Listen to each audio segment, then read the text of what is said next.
আচ্ছা বলেন তো কদবেল খেতে কে না পছন্দ করে? কদবেল খেতে কিন্তু মোটামুটি সবাই পছন্দ করে। আমার তো ভীষণ পছন্দ। কদবেল ভর্তা করব, যার কারণে যে বিট লবণ আর মরিচের গুঁড়া রেডি করে রেখেছি। আজকে খুব মজা করে কদবেল ভর্তা করে খাবো। কদবেলটা ছিল একদম গাছ পাকা একটা কদবেল। খাবো খাবো করে আর কদবেলটা খাওয়া হয়নি, কিন্তু এখন ভেঙে দেখছি কদবেলটা ভীষণ পেকে গেছে। প্যাকেটে এমন পাকা কদবেল খেতে কিন্তু ভীষণ মজা লাগে, একটু টক লাগে না। যার কারণে এই যে পাকা কদবেলটা আমি চামচ দিয়ে ছাড়িয়ে নিচ্ছি।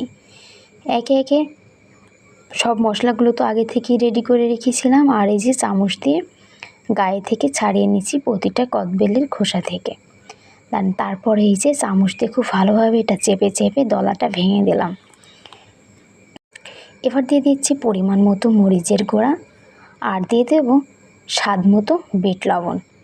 এই দুটো মিশ্রণ দিয়ে আমি খুব ভালোভাবে হাতে চেপে চেপে ভর্তাটা মাখিয়ে নেব। এভাবে কিন্তু পাকা কদবেলের ভর্তাটা খেতে ভীষণ ভালো লাগে, একবার খেলে বারবার খেতে মন চায়। আর আমরা মেয়েরা তো কদবেল ভর্তা ভীষণ পছন্দ করি। শুধু কদবেল ভর্তা না, যে কোনো টক জাতীয় খাবার খেতে ভীষণ পছন্দ করি। আমার তো ভীষণ পছন্দ।